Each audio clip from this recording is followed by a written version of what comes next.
혹시 사람을 만나면 벙어리가 되어라 라는 말 들어보셨나요? 가까운 사이인데도 말 한마디 잘못하면 배신을 당하는 일도 많이 있습니다. 다른 사람, 친한 친구에게도 그렇지만 심지어 형제, 가족 사이에서도 말 한마디에 서로를 믿지 못하는 일들이 생기기도 합니다. 그만큼 나이가 들수록 말을 더 조심해서 해야 하는 것 같습니다. 하지만 여러분 이런 생각도 들지 않나요? 숨기는 것이 너무 많은 사람은 믿을 수가 없어요. 친해지고 싶지 않아요. 서로 만나서 숨기고 말 안 할 것 같으면 아예 안 만나는 게 좋죠. 맞습니다. 너무 많이 숨기다 보면 상대방에게 믿음을 줄 수가 없죠. 또한 계속 숨기다 보면 정신건강에도 좋지 않습니다. 우울해지고 자존감이 낮아지기도 합니다. 그렇다면 어떻게 해야 할까요? 답은 명확합니다. 다른 사람에게 말해서 안 되는 걸 정확하게 알고 나머지는 털어놓고 살아가는 겁니다. 이렇게 사는 게 정신건강에도 좋고 실제로 몸 건강에도 좋습니다. 그렇다면 도대체 어떤 말을 조심하면 될까요? 이 영상에서는 나이가 들수록 조심해야 하는 7가지 말을 소개합니다. 영상을 반복하여 보시면 후회 없는 인생을 사는데 많은 도움을 줄 거라 확신합니다. 지금부터 시작합니다. 첫 번째, 굳이 치부를 들추지 마라.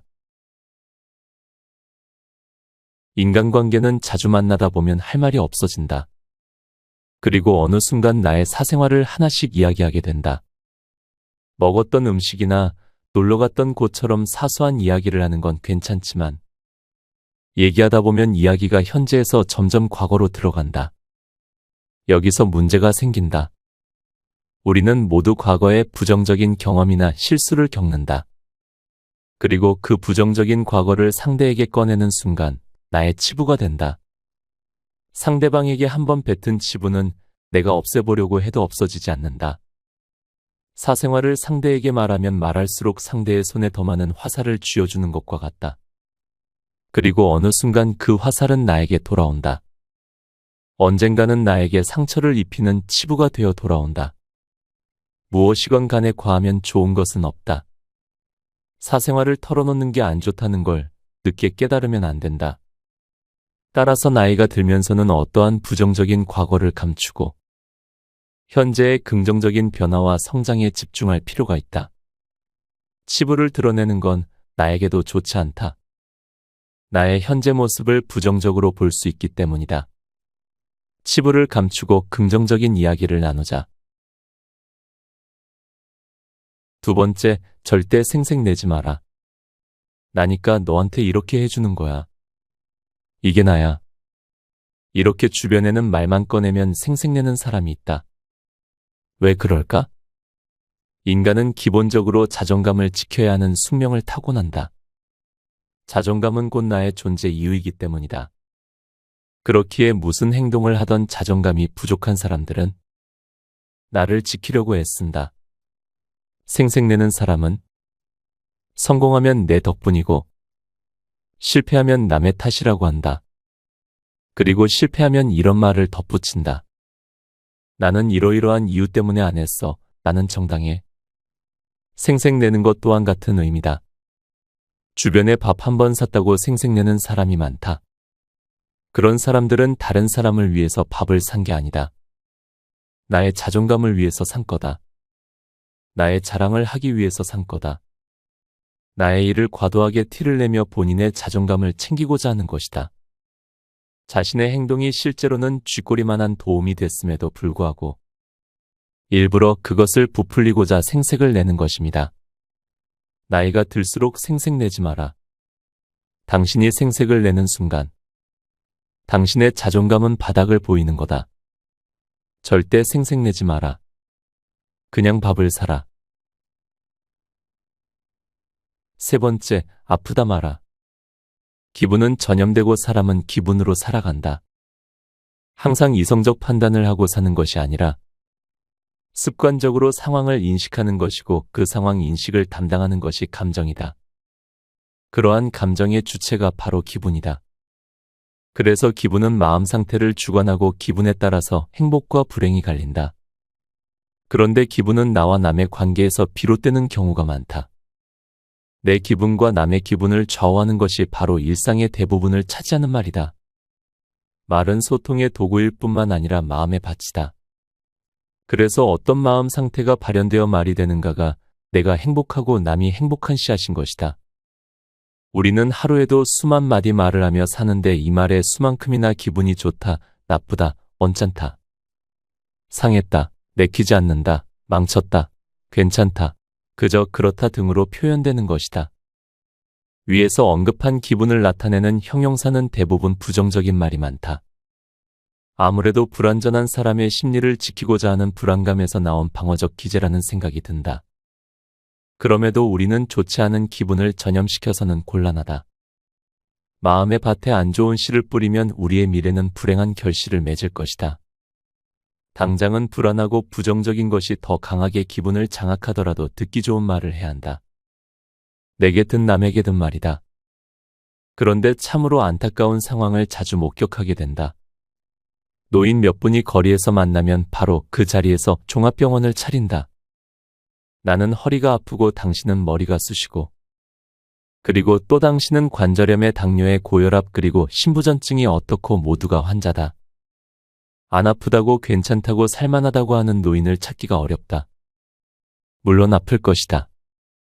한두 가지 병이 있고 약을 먹고 병원을 찾는 것이 다반사일 테니 말이다. 하지만 그래도 모처럼 만난 사람들끼리 만나자마자 병을 자랑하듯 꺼내는 것은 아니다 싶다. 아이고, 파머가 아주 잘 나왔네요. 참 예쁘세요. 어디서 하신 거예요? 라고 칭찬하라. 오늘은 예쁘게 하고 어딜 가시나요? 라고 친근하게 말하라. 아니 나이를 어디로 드시고 이렇게 예뻐도 되는 거예요? 라고 기분을 돋우라. 그러면 말하는 당신도 기분이 업된다. 사람의 기분은 말이 전부다. 어떤 말을 하고 어떤 말을 듣는 가가 기분을 좌우하니 말이다. 그런데 만나서 병이나 자랑하고 그러면 뭐가 좋은 기분이 들겠나. 겨우 생각되는 것이 저 사람도 나와 마찬가지로 병축이네 하는 생각 말고 또 무슨 생각이 나겠는가. 예전에는 병에 대한 정보가 많지 않았다. 어디 훌륭한 의사가 있고 어디 병원을 가면 병이 낫는다더라가 뉴스였지만 지금은 그렇지 않다. 스마트폰이 온갖 정보를 다 알려준다. 그러니 병 자랑해서 그래 하며 정보를 얻던 시대는 지난 일이다. 모처럼 만나면 이젠 서로 추켜 세워라. 남을 세우면 내가 내려가는 것이 아니라 동반 상승한다. 기분의 속성이다. 기분은 올라가면 즐겁고 기쁘게 된다. 그게 행복이다. 자잘한 말 한마디가 하루를 상쾌하게 만든다. 지나면서 듣는 시비전화 툭하니 던진 말 한마디가 하루 종일 기분을 잡치게도 한다. 그러니 만나면 종합병원 차려서 어디가 어떻고 어디가 최고로 잘 고치며 하는 훈수나 반의사 노릇하지 말고 그저 좋은 말을 뿌려라. 그 좋은 씨앗이 오늘의 기분을 만들어서 내일은 오늘보다 더 기분이 좋아 건강한 삶을 살 수 있게 된다. 마음은 몸을 관장하고 몸도 마음을 관장한다. 누가 더 우위를 선점하는 것이 아니라 상호 보완하고 질투한다. 몸을 알아야 마음이 편하고 마음을 알아야 몸이 자유로운 것이다. 서로 질투하고 시기하지 않게 하려면 너무 몸을 편애하거나 마음을 편애하지 않아야 한다. 그것은 몸과 마음이 일치를 이루게 해야 하는 것으로 항상 서로 위로하고 격려하게 만들어야 한다. 아프다, 귀찮다, 힘들다, 괴롭다. 차라리 죽었으면 좋겠다는 등의 말을 하거나 몸의 상태를 그렇게 만들면 전혀 행복할 수 없다. 행복은 소소한 것을 원한다. 아프다 말하지 말고 웃으며 건강하게 살자. 무병장수의 시대가 아니라고 한다. 유병장수다. 한두 가지 병은 있지만 몸을 살피고 기분 좋게 말하고 살면 오래 산다는 말이다.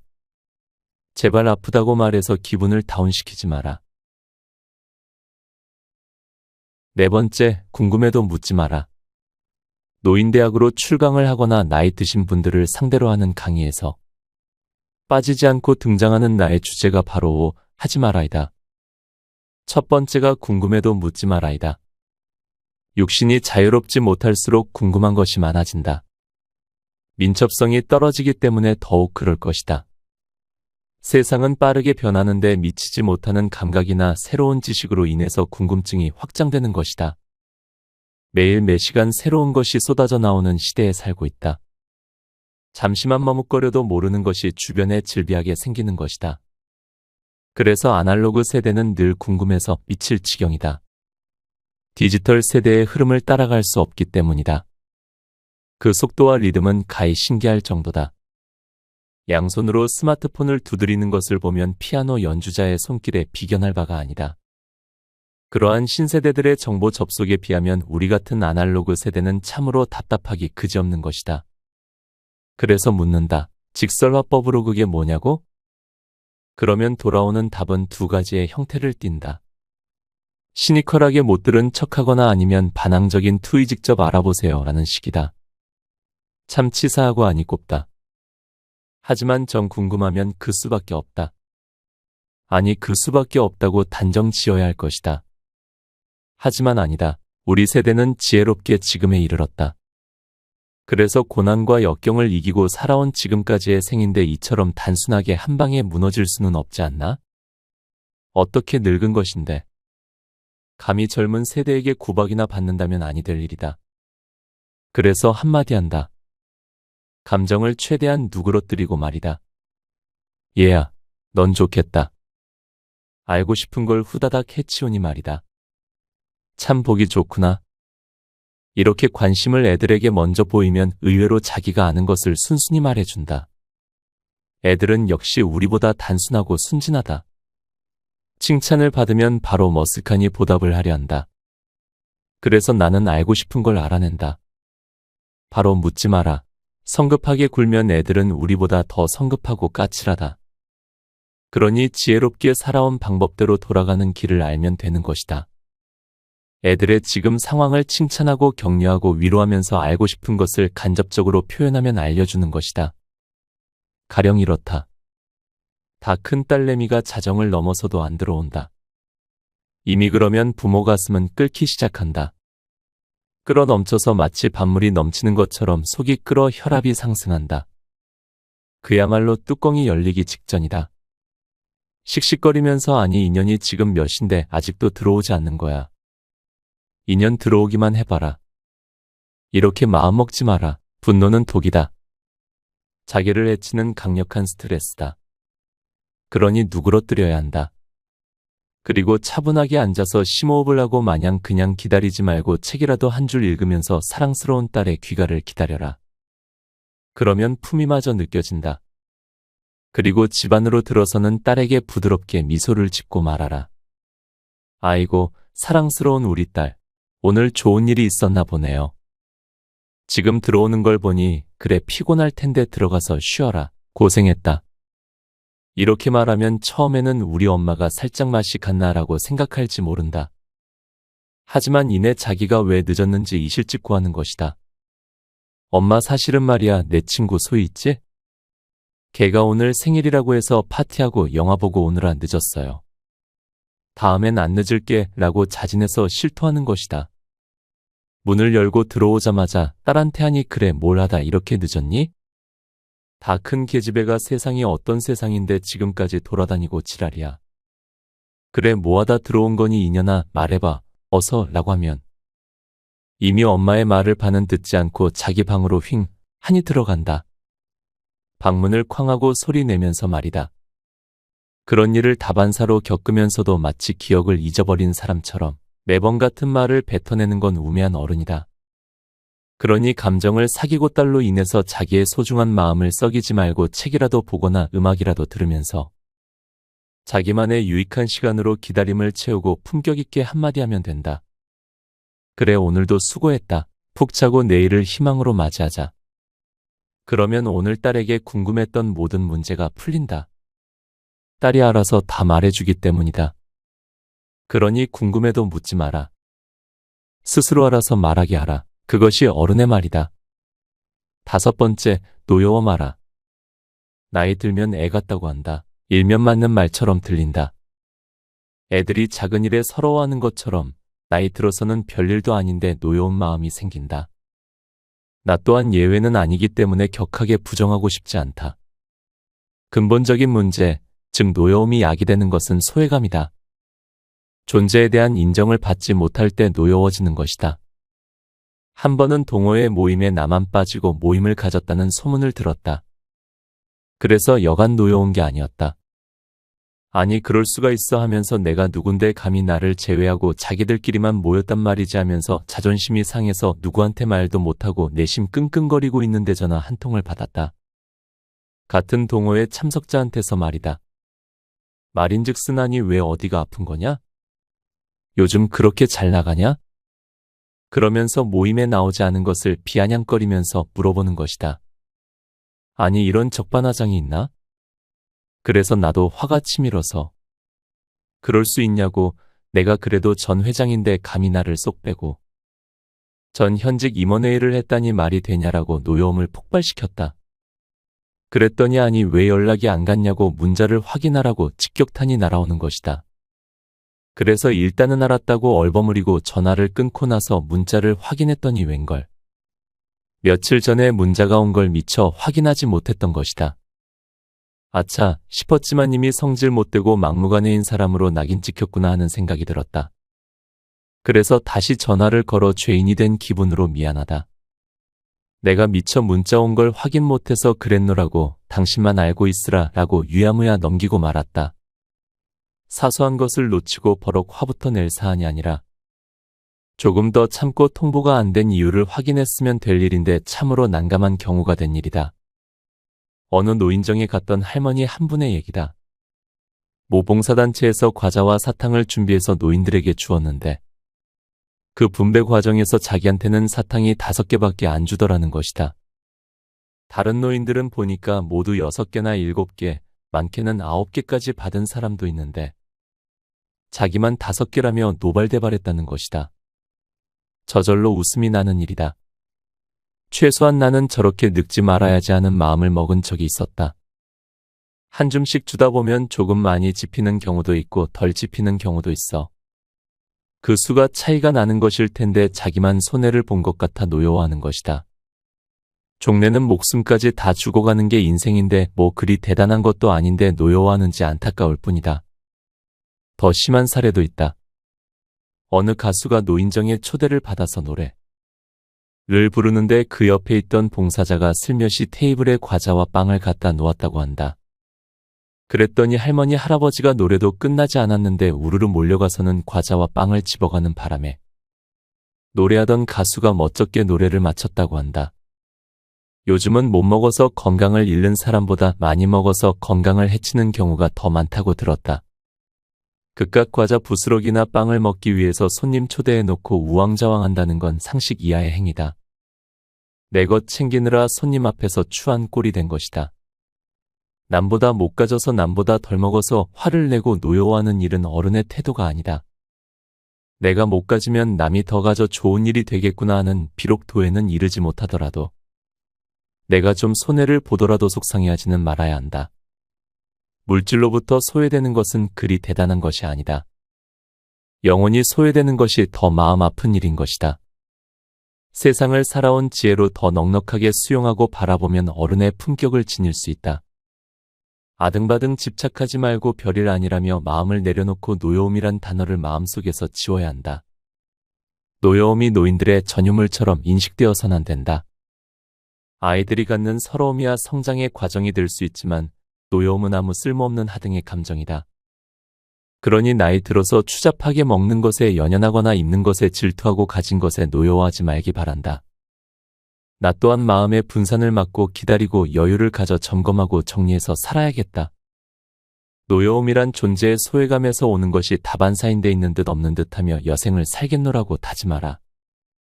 소나기를 펴라. 움켜쥐는 것은 모두 바람이 된다. 쓸데없이 노여움으로 귀한 시간을 보내지 마라. 6번째, 왕년 찾지 마라. 전성기가 언제냐고 행여 묻거든? 아직 오지 않았다고 말하라. 그렇게 묻는 사람은 많지 않겠지만 그래도 마음속에 답을 준비해 두어야 허둥대지 않는다. 하지만 전성기를 대놓고 말하지는 않아도 그리 말하는 사람이 적지 않다. 여럿이 모인 곳에서 목청을 돋우는 사람 중에는 잘 나가던 때를 마치 영웅담처럼 뇌까리기 때문이다. 듣기 거북할 정도로 큰 목소리로 한때의 과거를 부풀려서 보란듯이 말하는 사람은 거의 허풍이 많다. 과거는 해석에 따라 다르다. 그뿐만 아니라 현실의 관점에 따라 얼마든지 희석되고 각색될 수 있다. 왜냐하면 자기만의 경험을 반추하기에 그렇다. 물론 같은 경험을 한 사람들이 있을 경우도 있기는 하다. 하지만 얼마든지 자기만의 화법으로 그때의 상황을 새롭게 각색할 수 있는 것이다. 이는 같은 곳에 있어도 같은 상황을 경험했어도 서로 다른 것을 기억하기에 그럴 수 있는 일이다. 하여튼 어느 한때가 전성기라고 말하면 앞으로는 별 볼 일이 없어지는 것이니 명심하라. 그러니 전성기가 지났다고 라고 하면서 나불대지 않아야 한다. 그래야 겸손한 상황을 연출하는 것이다. 전성기가 지난 사람은 기대치가 낮아질 수밖에 없다. 더 이상이 아니라면 평균치나 그 이하인 것을 누가 기대하겠는가? 사람은 그 사람의 방향과 상승을 기대한다.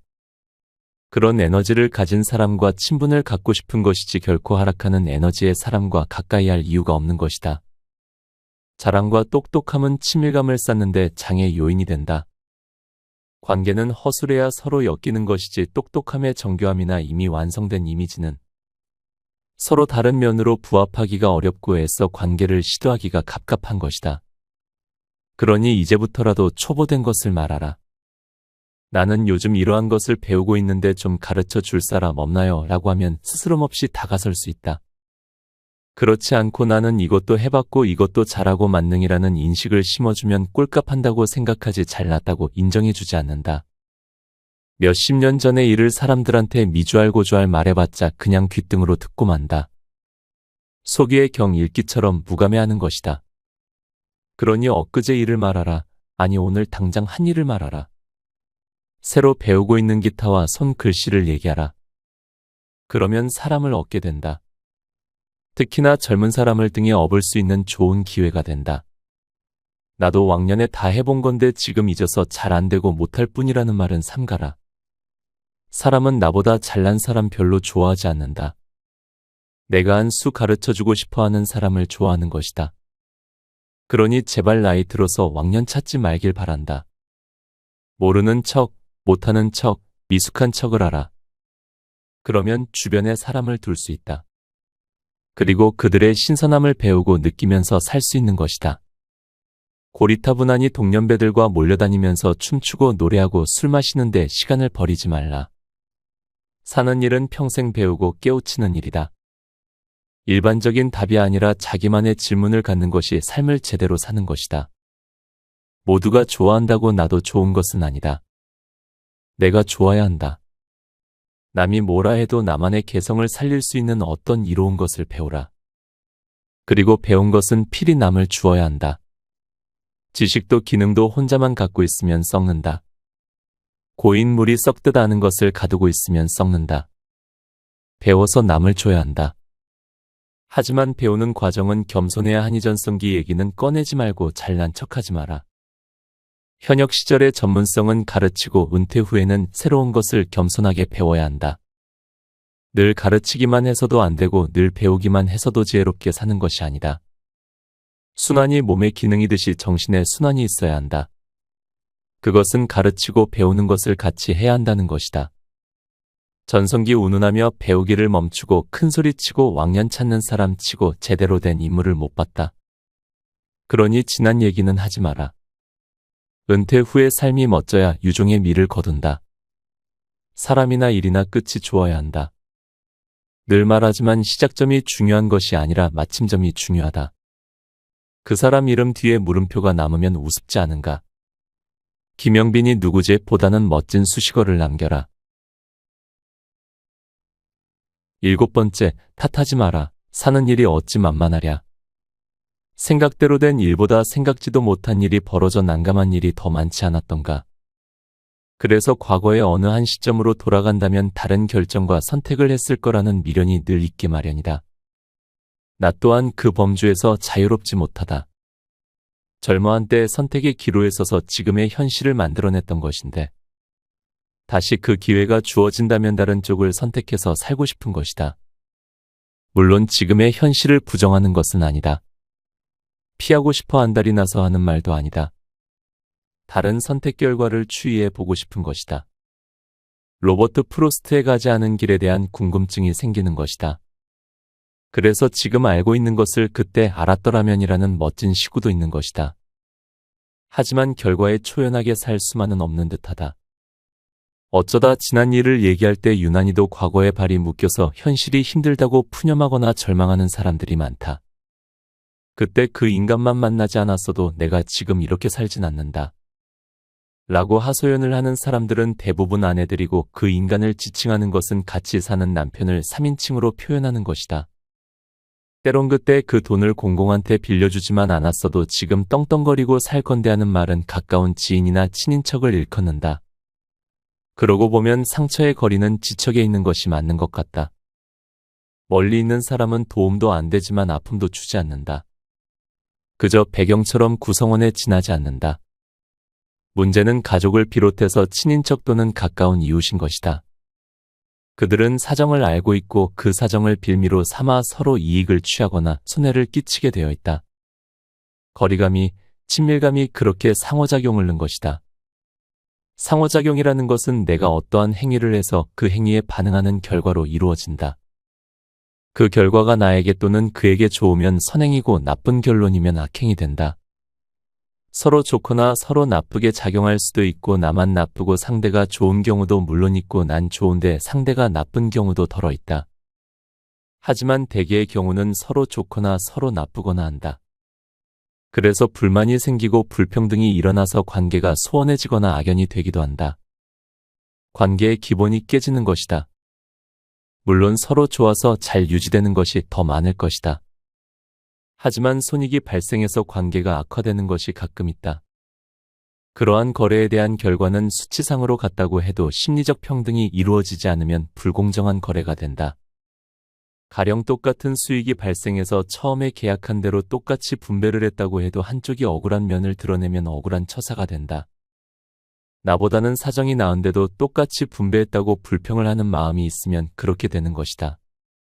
그래서 친밀도와 거래는 별개의 일이다.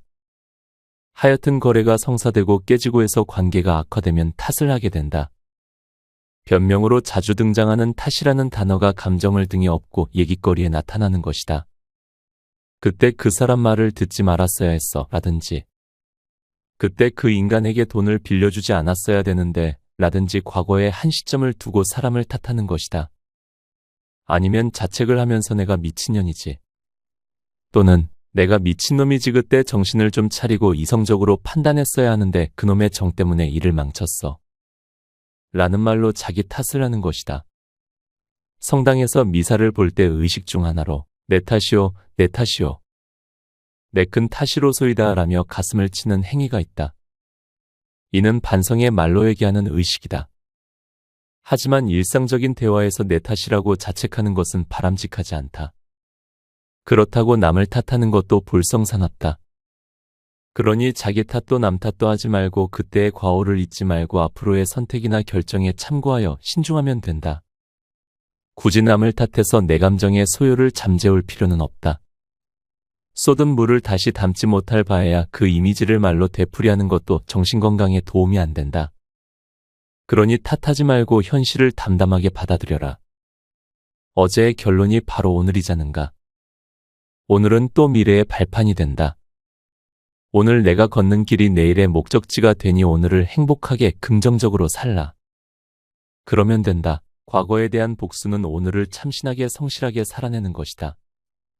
사람에 대한 복수심이나 탓으로 돌려서 마음의 상처를 보듬지 마라. 상처는 저절로 없어진다. 내 미래가 희망이 될 때 상처는 씻은 듯이 사라지는 것이다. 탓하지 마라. 나이 들어서는 그것도 추하다.